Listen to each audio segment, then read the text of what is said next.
The Lord be with you. And with your spirit. Reading from the Holy Gospel according to St. Matthew. Glory to your Lord.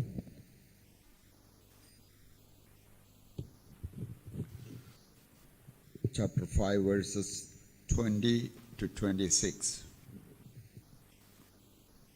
Jesus said to his disciples, I tell you, unless your righteousness exceeds that of the scribes and Pharisees, you will never enter the kingdom of heaven. You have heard that it was said to the men of old, you shall not kill, and whoever kills shall be liable to judgment. But I say to you that everyone who is angry with his brother shall be liable to judgment. Whoever insults his brother shall be liable to counsel, and whoever says, you fool, shall be liable to the hell of fire. So, if you are offering your gift at the altar, and there remember that your brother has something against you, leave your gift there before the altar and go. First be reconciled to your brother, and then come and offer your gift. Make friends quickly with your accuser while you are going with him to court, lest your accuser hand you over to the judge, and the judge to the guard, and you will be put in prison. Truly, I say to you, you will never get out till you have paid the last penny. The Gospel of the Lord. Praise to you, Lord Jesus Christ.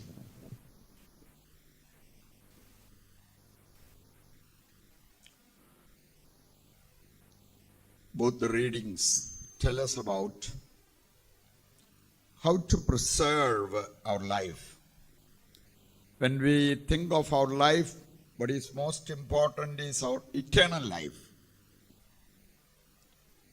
Today's first reading, that is from Ezekiel chapter 18. It is very clearly said, who shall go to hell? The Holy Catholic Church is teaching us on hell. And there it is said, we get a lot of opportunities in our life to repent, to believe in Jesus Christ. If we keep on denying all those opportunities to the end of our life, then we deserve hell. Which means even the last moment of our life, if we make use of this opportunity to repent and express our faith in Jesus Christ, we cannot go to hell. We'll have a lot of purifications for all our sinfulness. But then, if only we keep on denying God, refusing to repent of our sins to the last moment of our life, then we go to hell. Again we know, in book of Sirach chapter 11, verse 28, there it is said, never call anyone blessed or happy before his death. Because only with the death we can understand a person. And today's first reading, it makes this point very clear.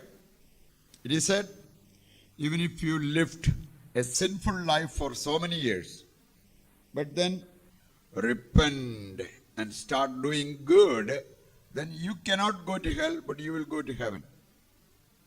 Again it is said, maybe you lived a righteous life for so many years, but now you left all that and you have gone into sinful life.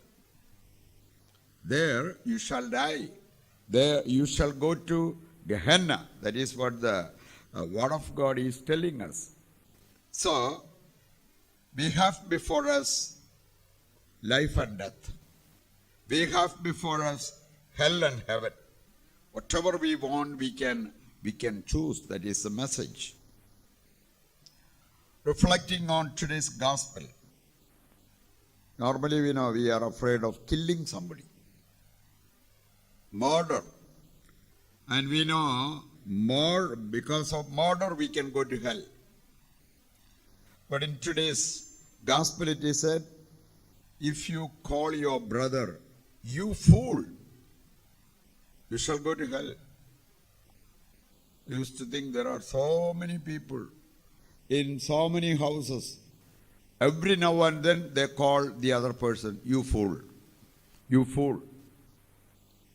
And today what happens is that sense of sin is diminishing. Sense of sin. There are two dangerous things. One is losing the sense of sin. If we lose the sense of sin, then what happens is nothing is sinful for us. Everything is okay for us. That's a very dangerous thing.